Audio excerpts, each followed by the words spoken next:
Is the voice chat not working on PUBG Mobile on your iPhone? Don't worry. Following these 3 advanced troubleshooting processes will fix the microphone or voice chat not working on PUBG Mobile. So, let's get started. Solution 1. Check voice chat settings. Open the PUBG Mobile app, tap on the arrow icon at the bottom right corner, tap Settings, tap Graphics and Audio. Now tap on the Audio tab. Scroll down to Voice Chat. Make sure the microphone level is set to maximum. Do the same for speakers. Also enable pre-made voice toggle if you want. Then check your issue. Solution 2. Update the PUBG Mobile app. Open the App Store, type PUBG Mobile. Now if you find any updates, then please update the app. But if you don't find any updates, then skip to Solution 3. Offload the app.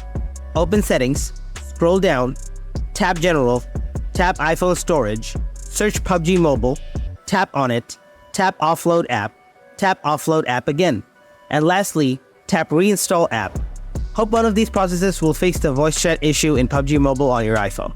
Now if you still have anything to ask, please ask me in the comment section. And as always, thanks for watching.